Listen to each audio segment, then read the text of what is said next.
What is up, guys? Welcome back to the channel. So just like every weekend, it is a time once again for the WWE 2K19 roundup. And just in case you guys don't know what this series is about, every weekend I have a special roundup episode dedicated to just WWE 2K19, and we start covering and recapping the whole week. So anything that you missed throughout the week, I will discuss it and get you up to date. But in this roundup, I also cover to you guys all of the new little bits of information that I didn't get to cover throughout the week. And just like every roundup, let's try to go for 750 plus likes. I know you guys can elbow drop it, so hit me with it. Nonetheless, let's get right to it, and I want to start off with one of the latest reveals, which was the entrance for the Undisputed Era. This is the first official entrance revealed by WWE Games. Velveteen Dream entrance was also revealed, and I will have that at the end without any interruptions, just in case you guys haven't checked it out. But back to what I want to start discussing, and that is the Undisputed Era. One of the biggest complaints about this entrance is the fact that Kyle O'Reilly is not playing the air guitar when he's coming out. And this is certainly a motion capture animation that they completely left out, and I'm not necessarily too sure why they ended up doing that. Maybe they have an alternative entrance for the Undisputed Era that we just don't know about, similar to like what happened to Batista last year, in which a lot of people ended up complaining about the entrance because it wasn't the most updated one, but then they ended up including an alternative entrance once the game came out. Now, I'm not too sure if that's going to be the case for the Undisputed Era, but I do want to say that it is understandable up to why people are complaining about it. I also want to point out that although they're coming out with the championship, Bobby Fish and Kyle O'Reilly that is, this seems to be just a regular entrance because it's not really a title entrance. Yes, their title is around their waist, but it's clear that it's almost like if it's not even there. It is not a special championship entrance. So now imagine if Kyle O'Reilly was actually playing the air guitar while the championship was around his waist. That probably would have been worse. Anyways, another thing that caught my attention for this entrance, and a lot of you guys ended up mentioning, was the fact that Adam Cole didn't come out with the North American Championship, which is weird because in previous screenshots that we have seen of the game, he actually had the championship around his waist. So this is very interesting because it could mean two things. First, it could mean that they just decided to bring him out without the championship, even though this is a one-on-one match, as is indicated by JoJo when she does her ring announcing. Second is that maybe it means that there's going to be a new default NXT North American champion in the game, which is going to be Ricochet. Which, if that is the case, then it's obviously going to be even better because that means that we get Ricochet not as a DLC, but as an actual superstar in the default roster. And as we talk about the roster, let's go ahead and discuss the latest rating reveals. We have Shayna Baszler with an 81 overall, making her the highest rated female in NXT roster. We had Rusev with an 84 rating overall, and Lana with a 70 overall, which the rating didn't end up being too controversial, but the attire certainly was, and her hairstyle, because as she even told WWE Games, she doesn't remember looking like this when wrestling, which is ironic because she has used it before, but it's certainly not the attire that she uses the most. So I'm not too surprised that she was confused up to why they decided to go with this attire and this hairstyle. But you know, thank God for community creations, right? Up next, we got Asuka with a 84 rating overall, and we have Mustafa Ali with a 81 rating overall. The one significant thing about the Mustafa Ali screenshot is the fact that it is clear that he's not going to be coming out with his light up mask. And the reason why I say this is because if you look at the LED post, it seems like his graphics are on, which could mean that he is making his entrance without his light up mask and glove. And sticking with the roster, something that I mentioned early on this week was the fact that there were some removed superstars from this year's game, and some superstars that are just straight out missing from the roster reveal. And there's a couple of them, such as D. Brian Kendrick, who wasn't revealed alongside the 205 Live roster, and then also Tommaso Ciampa, who is the current NXT champion. And again, both of these guys, they were in the game last year, so there will be no point for them to do a quote-unquote DLC with them this year. A lot of people will just complain about it. So once I reported that, a lot of you guys remind me of something from last year, and that was the fact that WWE Games ended up revealing even more superstars after the roster reveal was done. So last year we had 5 weeks of roster reveal, and there were a couple of superstars that were not revealed during that main reveal. The biggest example being Vince McMahon. So what did WWE Games do afterwards? After we thought that it was done, a couple of days after that, they ended up indicating that there were still some superstars to be revealed. And that's exactly what they did. And throughout the week, almost every day or so, they ended up giving us more roster reveals, such as Papa Shango and Vince McMahon. So my guts is telling me that we're gonna be getting that extra roster reveal once the 3 episodes that we already know about is completely done. So I'm expecting D. Brian Kendrick, Tommaso Ciampa, Nikki Cross, and so on to be revealed as part of that extra promotion for the roster that they continue to do. Unless of course they ended up including it on episode 3 alongside other legends that they're going to be revealed, but it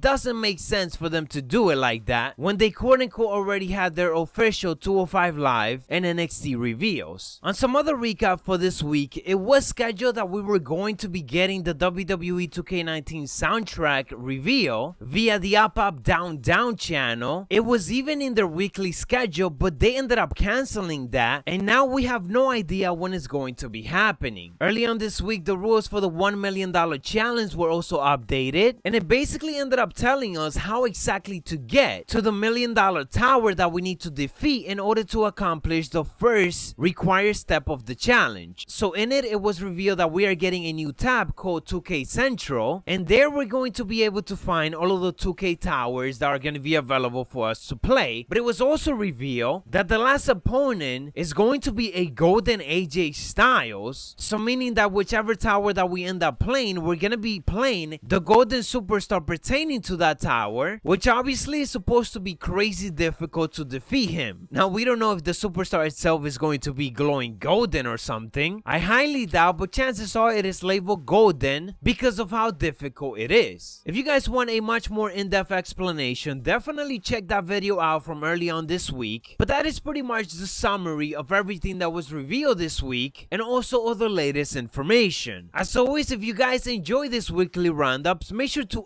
drop a like on this video, and if you haven't yet, subscribe and turn on those notifications to not miss any of my daily coverage. Before ending this episode, I'm gonna leave you guys with entrance just in case you missed it, and also the bits of clips that were revealed this week, including the one with Andrade Cien Almas in which you can see Selena Vega, but unfortunately it reveals that she's only going to be a manager in this year's game. Anyways, you savages, thank you for watching. We on the road to 100,000 subscribers. I'm Macho T, dig it.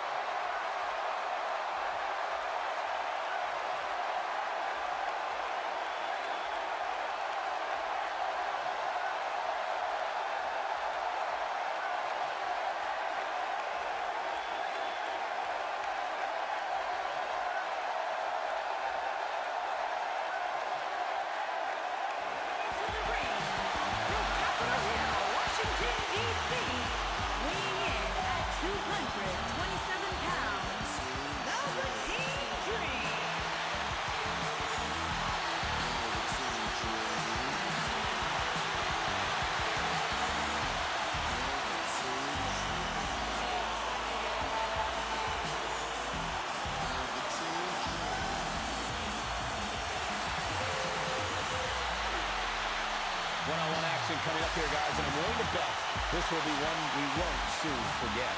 Totally agree with Michael. When you have 2 superstars as hungry as these 2 competing in the ring, you can bet it'll be memorable.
is scheduled for one fall, making his way to the ring, accompanied by Kyle O'Reilly and Bobby Fish, representing the Undisputed Era from Panama City,